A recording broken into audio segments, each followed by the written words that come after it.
자, 여러분 364번 보도록 하겠습니다. 자, 처분 사유 추가 변경이에요. 처분 사유 추가 변경. 자, 이건 뭐 기본적인 기본적 사실관계의 동일성을 찾아라라는 얘기죠. 자, 1번 보겠습니다. 처분청이 처분 당시 적시한 구체적 사실에 대해 처분 후 추가 변경의 법령을 적용해서 처분의 적법 여부를 판단해도 무방합니다. 맞죠? 2번. 그러나 처분의 근거 법령을 변경하는 것은 종전 처분과 동일성을 인정할 수 없는 별개 처분하는 것과 다름없는 경우에는 안 돼요. 동일성이 인정돼야 됩니다. 3번. 이주 대책 대상자 선정 신청을 거부한 이유를 당의 사업지구 대상자가 아니라는 이유에서 이주 대책 실시 기간을 도과해서 신청을 거부했다는 것은 딱 봐도 사실관계 동일성 없죠. 그리고 제가 여러분한테 팁을 드렸었죠. 기본적 사실관계 동일성은 주로 환경 문제에 관련해서는 동일성을 많이 찾게 되고 그 외에는 거의 동일성이 발견되지 않는다. 이렇게 여러분이 보시면 됩니다. 4번. 추가 또는 변경된 사유가 처분 당시 이미 존재하고 있었거나 당사자가 그 사실을 알고 있었다고 해서 동일성이 인정되는 것은 아니다. 말 그대로 사실관계가 동일해야 된다. 4번이 틀렸네요. 넘어가겠습니다. 365번. 1번. 자, 군부대장의 동의를 얻지 못한 거하고 탄약창에 근접한 지점에 있다는 거하고 기본적 사실관계의 동일성 인정되지 않죠. 그래서 추가할 수 없습니다. 자, 틀렸네요. 1번이 틀렸습니다. 1번 틀렸고. 그 다음에 2번. 수납대장을 귀치하지 아니한 사실과 세 번째 줄에 관계서류 제출 명령을 위반했다는 사실도 기본적 사실관계 동일성 없다고 했으니까 맞죠. 그 다음에 3번. 계약을 이행하지 않은 사실과 뇌물을 준 거하고는 완전 다른 거잖아요. 그렇죠? 그러니까 동일성이 없다. 맞고요. 자, 그 다음에 4번. 자, 여러분, 기본적 사실관계의 동일성은 언제를 기준으로 따지느냐? 네 번째 줄에 처분시를 기준으로 따지는 겁니다. 처분시를 기준으로 따진다. 4번도 맞는 말이고. 366번 보겠습니다. 자, 다음 처분 사유의 추가 변경이 인정되는 것은 몇 개인가? 라고 되어 있는데, 자, 이거는 좀 심각해요. 이런 식의 문제는 안 나올 겁니다. 이런 식으로 여러분에게 툭 띄워가지고 이렇게 문제 나오진 않을 건데, 자, 자, 이거는 여러분이 추가적으로 그냥 외우시길 바랄게요.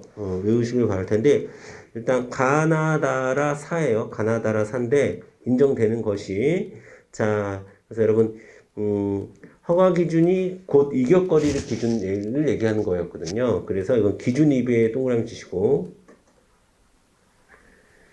자, 그 다음에 이 납은 사실 의미가 없습니다. 여러분. 우리가 자동차 운수사법 26조를 외우고 있지 않는 이상은 의미가 없는 거고. 근데 납은도 맞긴 맞는 건데, 26조 내용이 그거라는 거예요. 그 다음에 답원이 중요하죠. 답원이 별표 쳐야 됩니다. 답원.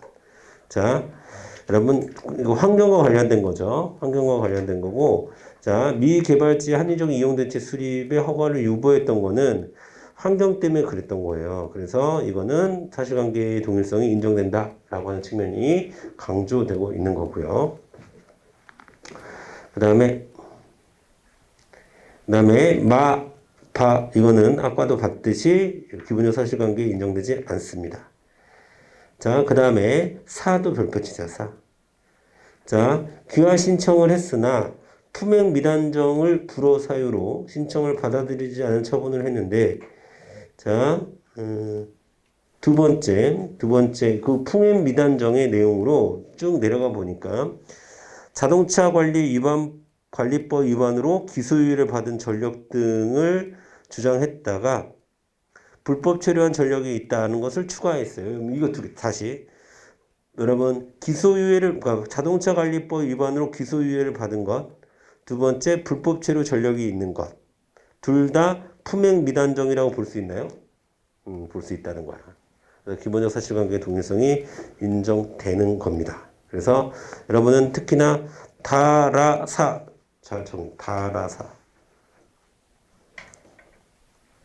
자, 366번 보도록 하겠습니다. 6번 봤고요. 자, 이제 집행정지 넘어갈게요. 집행정지. 자, 집행부정지가 원칙이죠. 집행부정지가 원칙입니다. 하지만 집행정지를 인정하고 있죠. 자, 1번 보겠습니다. 방송통신위원회 개인 휴대통신 서비스 부문의 기관통신 사업자인 갑 주식회사를 신청으로 투지 PCS 사업 승인 처분을 하자. 지금 투지면 언제적 얘기야? 자, 이용하던 을에게는 자, 여러분 이거는 회복되기 어려운 손해라고 인정되지 않은 판례예요. 알아두시고.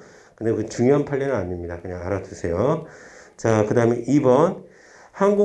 정답은 1번이 되겠고요. 2번. 한국문화예술위원장이 자신의 해임 처분의 무효하기를 구하는 소송에서 다시 해임 처분의 집행정지 신청 시 그 효력을 정지할 경우 공공복리에 중대한 영향을 미칠 우려가 있다라고 되어 있는데,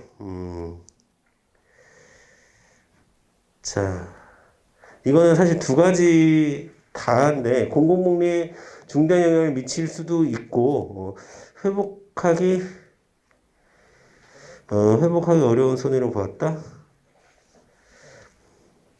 자, 이건 좀 애매하네. 해설지는 뭐라고 나왔나? 긴급한 필요가 있다고 볼 수 없다. 공공복리에 중대한 영향을 미칠 우려가 있다. 이거 어쨌든 이거 똑같은 말이에요. 어쨌든 집행정지를 인정을 해준다는 거 인정해주지 않는다는 거예요.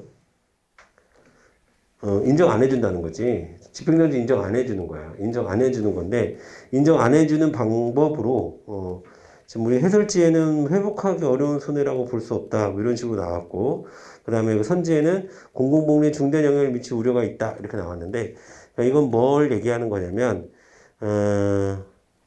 이제 해임 처분, 한국문화예술위원장이 공석으로 계속 있으면, 자, 그 해임 처분이 집행정지가 되면 그 사람이 계속 역할을 하는 거잖아요. 그쵸? 그 사람 무슨 역할을 해야 되는 거기 때문에 그것이 공공복리에 중대한 영향을 미친다고 본 거고. 근데 실제 판례에서는 그것도 그거지만, 회복하기 어려운 손해라고 보지 않았다. 그래서 집행정지를 받아들이지 않은 거예요. 그러니까 중요한 거는 집행정지를 받아들이지 않았다. 이게 중요해요. 집행정지 받아들이지 않았다. 3번 보겠습니다. 회복하기 어려운 손해에 해당한다고 하기 위해서는 그 경제적 손실이나 여러분 이미지 동그라미 치고 신용 동그라미 치세요. 이미지나 신용을 강조해요. 금전적 손실을 뛰어넘는 것을 얘기하는 겁니다. 그다음에 자금사정이나 경영 전반에 미치는 파급 효과가 매우 중대하고 사업 자체를 계속할 수 없거나 중대한 경영상의 위기. 이럴 때 회복하기 어려운 손해라고 봅니다. 중대한 경영상의 위기 밑줄. 자, 주로 명예, 신용. 그래 단순한 금전상의 위기가 아니라 그냥 회사를 접어야 되는 상황 같은 경우.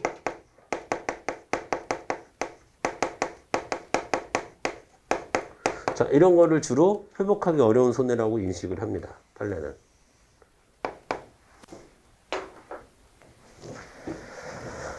자, 그 다음에 또 판례 중에 좀 중요한 거는 우리 현역병 입영 처분. 이거 회복하기 어려운 손해라고 인식을 했죠. 자, 그런 거. 자, 그 다음에 4번 보겠습니다. 교도소장의 접견 거부 처분에 대해서 법원이 집행정지할 실익이 없다고 보아 집행정지 신청을 부정했다라고 했는데 당연하죠. 이거는 뭐예요? 정지할 집행이 없는 거죠. 뭔가 진행되고 있어야 되는데 정지할 집행이 없어요. 자, 그러니까 집행정지가 적용되기 위해서는 첫 번째로 뭐가 있어야 돼? 처분이 있어야 돼. 처분이 존재해야 그걸 집행을 정지시킬 거 아니에요. 근데 처분이 존재하지 않죠. 그래서 거부 처분에 대해서는 집행정지를 인정하지 않습니다. 자, 그 다음에 적법한 본안 소송이 계속되고 있어야지 집행정지 취지가 사는 거죠. 그렇죠?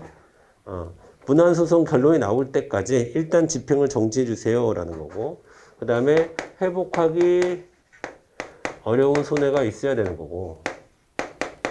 자, 요런 것을 우리가 적극적 요건이라고 한다면 소극적 요건으로는 공익 침해가 안 돼야 되는 거죠. 공익에 지장이 없어야 돼요. 공익에 지장이 있으면 집행정지 안 받아준다는 거예요. 그 다음에 본안 청구가 조금이라도 이유가 있어야 돼요. 그러니까 본안 청구 이유 없음이 명백하지 않아야 됩니다. 조금이라도 본안 청구가 이유가 있어야 된다. 이런 정도의 요건을 우리가 집행정지 요건이라고 보는 거죠. 자, 그렇기 때문에 교도소장의 접견 거부 신청은 여기서 걸리는 거야. 처분이 존재하지 않아. 이거는 처분 존재하지 않는다는 것은 주로 거부 처분이거나 부작위일 때를 얘기하는 거죠.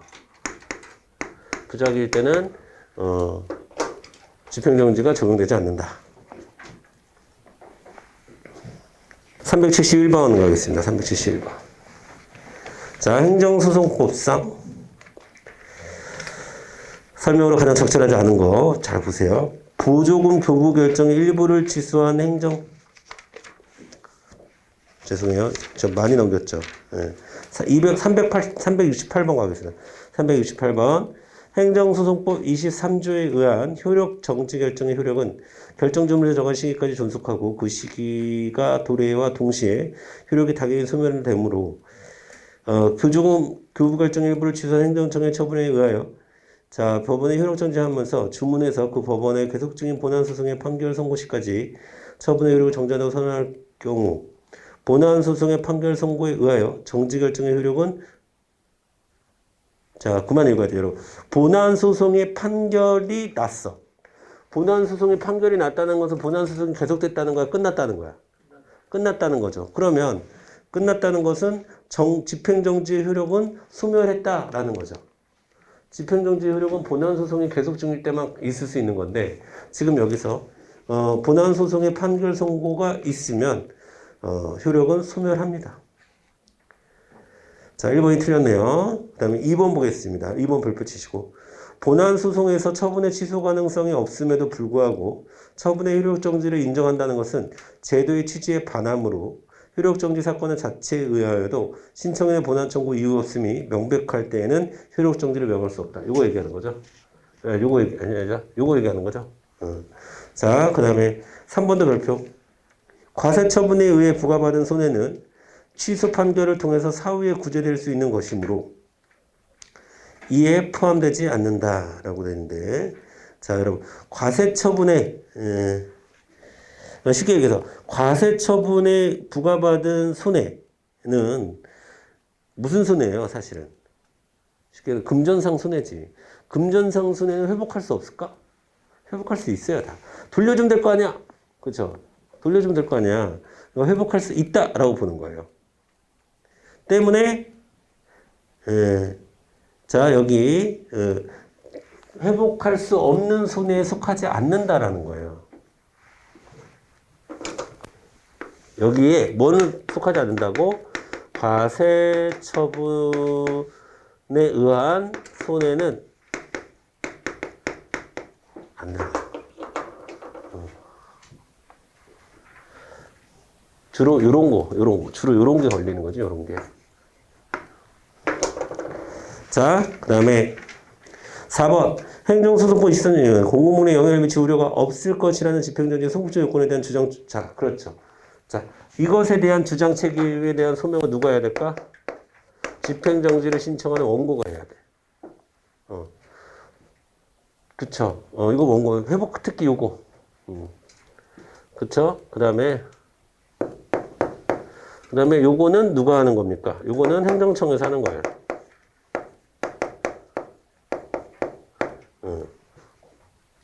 자, 행정청에서 어떻게 주장하는 거야? 공익에 지장이 된다. 본안 청구의 이유 없음이 명백하다. 라는 식의 주장을 행정청이 해야 되는 거죠. 뭔 말인지 아시겠죠? 다시 정신 차리시고. 공익에 지장이 없다. 이런 주장을 하는 게 아니지, 당연히. 행정청은 집행을 하려고 지금 처분을 한 건데, 집행이 정지되길 원하지 않잖아. 그렇죠? 그러니까 거꾸로를 행정청이 주장을 하는 거죠. 자, 그 다음에 행정청에게 있다는 맞아요. 그 다음에 369번 가겠습니다. 369번.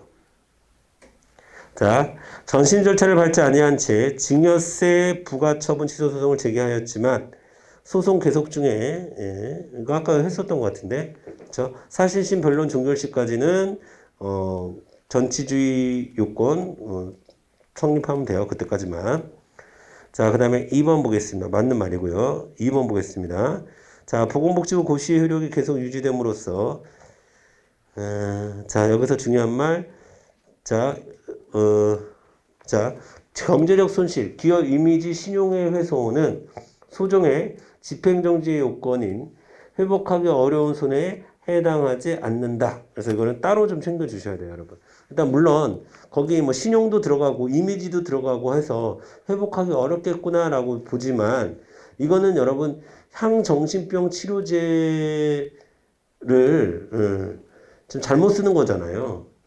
그러니까 이거 가지고 뭐 기업 이미지 훼손한다고 그걸 지켜줄 문제는 아니다. 이렇게 보는 거예요. 맞는 말입니다. 이 정도는 회복하기 어려운 손해에 해당하지 않는다. 그리고 여러분 이거는 향정신병 치료제에 대한 이거는 집행을 그러니까 이것에 대해서 예를 들어서 만약에 누군가에게 계속 향정신병 치료제가 계속 보급이 된다고 하면 심각한 문제잖아. 그러니까 이건 집행을 정지하면 안 되겠지. 그 다음에 3번 행정처분의 무효인 경우에는 존재시킬 효력이 있는 행정행위가 없기 때문에 뭐야? 네, 사장 판결을 할 수 없죠. 당연히 갑자기 사장 판결 얘기가 나와서 사장 판결을 할 수 없죠. 자, 4번 국토해양부 등에서 발표한 4대강 살리기 마스터 플랜에 대한 주변 인근 거주하는 주변들에게 그 사업 실시 계획 승인 처분에 대한 효력 정지를 신청했어요. 근데 받아주지 않았습니다. 적법하지 않다. 자, 이거는 왜 그랬냐? 자, 4대강 살리기 이건 사실 뭐 판사가 이렇게 본 거예요. 판사가 이렇게 본 건데, 자, 뭐냐면 회복할 수 있다라고 본 거야. 회복할 수 있는 손해라고 본 거야. 4대강 살리기 사업을 해가지고 여러분들이 피해를 볼 수도 있죠. 그 인근 주민이니까 피해를 볼 수 있지만 그건 나중에 우리가 보상금 주면 되잖아. 뭐 이 정도로 생각을 하는 거예요. 네, 이거는 사실 요즘에 뭐 여러 판결도 그렇지만 사실 특히 정치적 사안에 대해서 판결이 법상식에 맞지 않게 내려지는 경우가 굉장히 많죠. 최근에도 제가 보기에는 저의 법상식으로는 말도 안 되는 지금 판결이 여러 번 일어났는데, 요때도 좀 그랬어요. 요때도 이것도 사실 되게 정치적인 이슈였거든요. 4대강은 MB 정부가 강력하게 추진하는 거였고, 당시 야당에서는 강력하게 반대하는 사실이었기 때문에, 자, 그래서 뭐 4대강 살리기와 그러니까 이 4대강 사건과 관련해서는 법원에서도 다 봐주는 방식으로 좀 간 측면이 좀 있어요. 그래서 여러분들은 이거는 그냥 그런 식으로 이해를 좀 해주시면 좀 빨리 정리될 것 같고요. 370번 가겠습니다. 자, 1번 볼게요. 자, 1번 길고 복잡한데, 여러분, 쉽게 얘기하면, 영업정지 처분을 위반해서 운송사업을 영위했다는 이유로, 자, 화물 자동차 운송사업 뭐가 있었어? 허가 취소가 있었어. 허가 취소 처분이 있었어.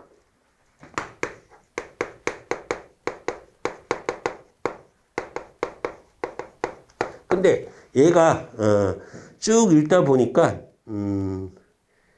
5번째지로 보니까 집행정지를 신청했어. 자, 집행정지를 신청했어요.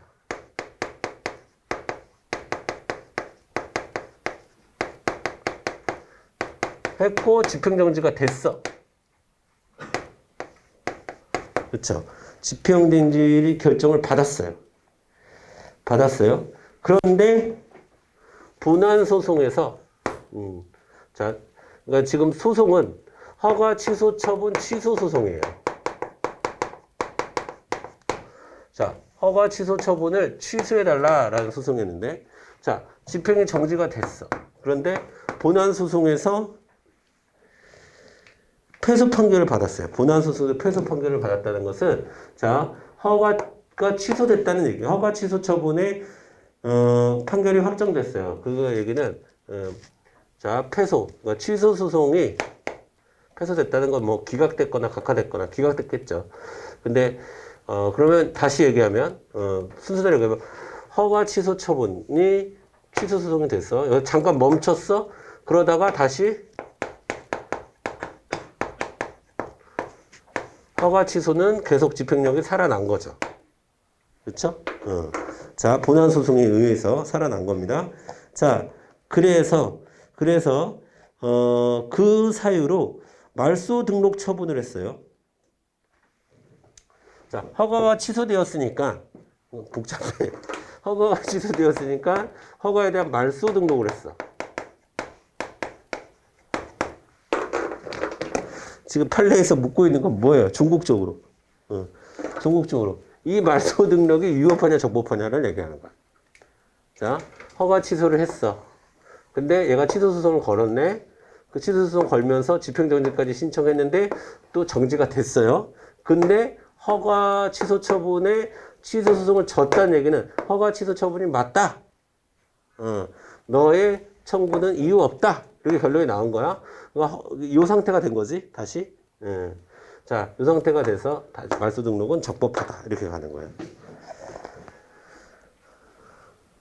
적법합니다. 위법하다고 볼 수 없다. 아, 참. 판례문 되게 복잡하게 썼네요. 그렇죠? 2번 보겠습니다. 부작위 위법 확인 소송의 경우에는 구체적인 처분이 없어요. 그래서 집행정지가 인정되지 않습니다.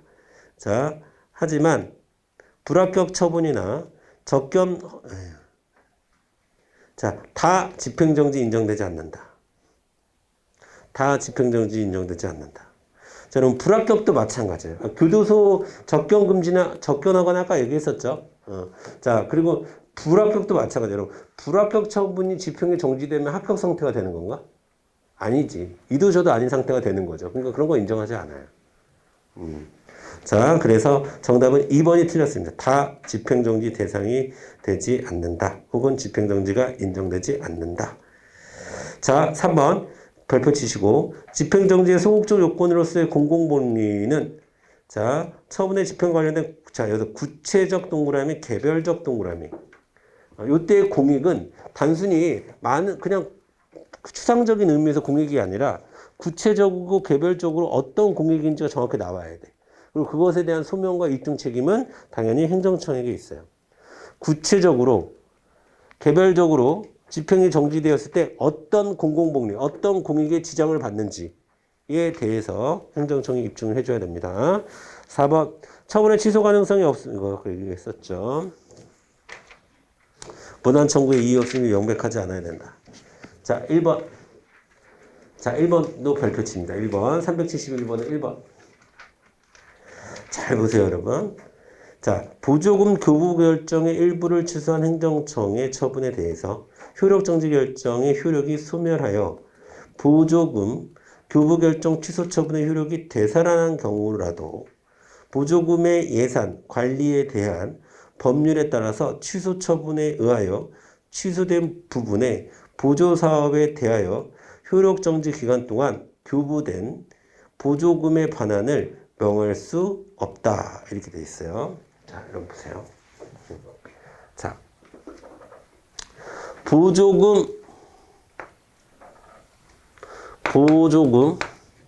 보조금을 줬었죠. 근데 이때 취소 처분을 했습니다. 취소 처분을 했어. 그러니까 얘가 보조금을 받던 사람이 보조금 취소 처분에 대해서 소송을 걸면서 보조금 취소 처분에 대한 취소 소송을 걸면서 집행정지를 신청했어요. 집행정지를 신청했어. 효력정지 결정을 했어. 근데 효력정지 결정이 났어. 그러면 요 기간 효력정지 처분이 있었고 이때 있었고 그 다음에 소송과 동시에 효력정지가 됐어요. 그러면 효력정지가 있는 동안에는 또 계속 진행이 됐겠죠. 보조금이 요 기간 동안에 보조금이 교부됐다는 얘기야. 또 다시. 보조금이 교부됐는데, 또 최종적으로 이 취소 처분이, 법률의 취소 처분의 효력정지 기간,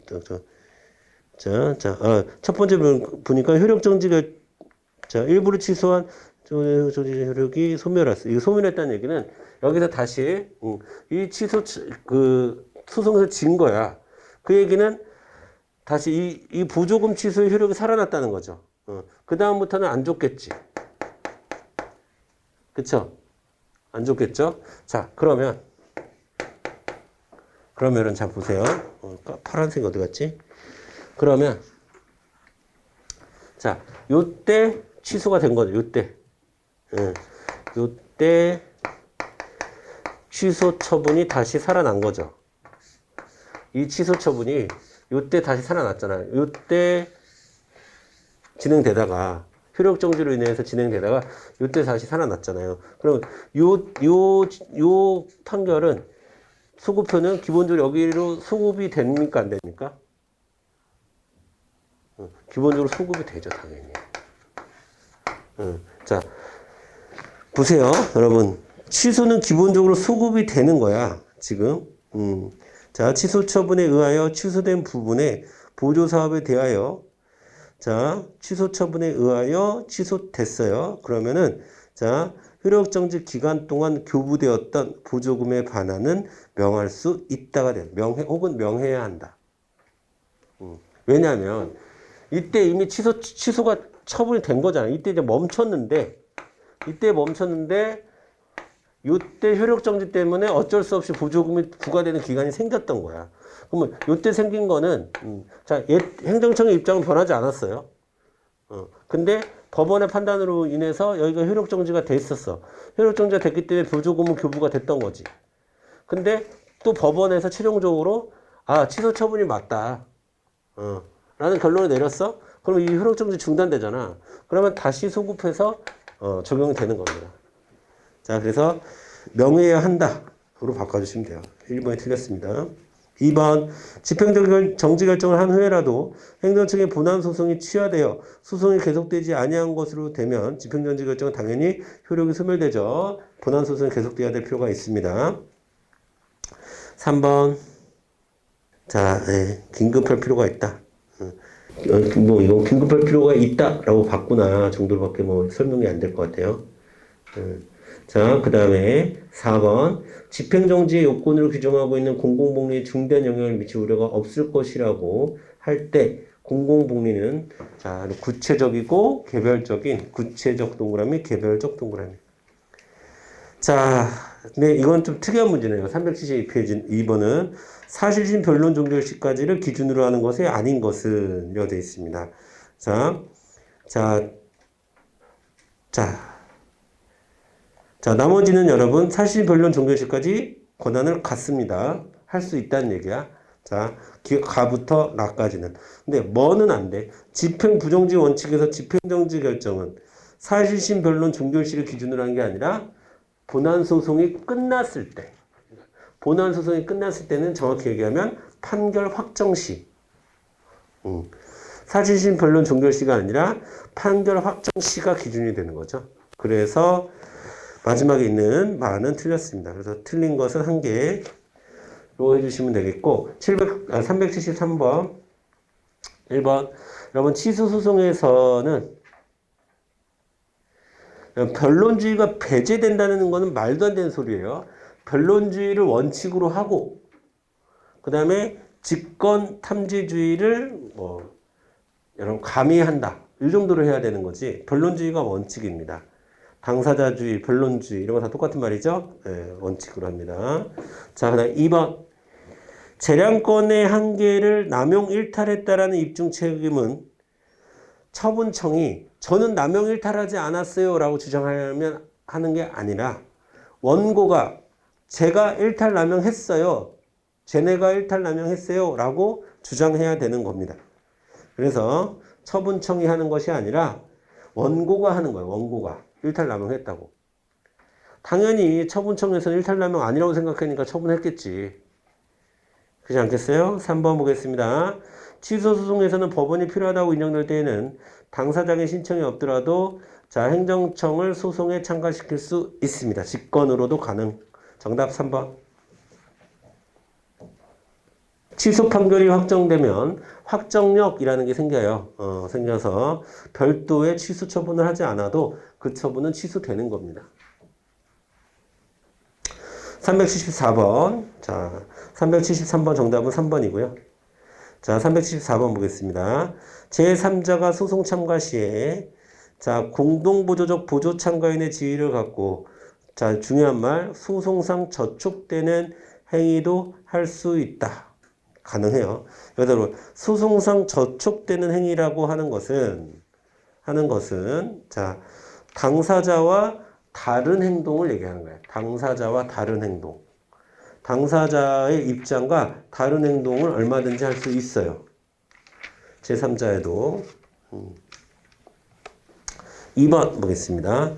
행정소송법은 제3자 보호를 위해서 제3자의 소송 참가 외에 제3자의 재심 청구까지 인정하고 있다. 맞습니다. 제3자 보호 조치가 두 가지가 있는 거야. 하나는 소송 참가를 받아주고 아니면 자, 제3자의 재심 청구 인정하고 있는데 여러분 재심 청구는 주로 소송에 참가를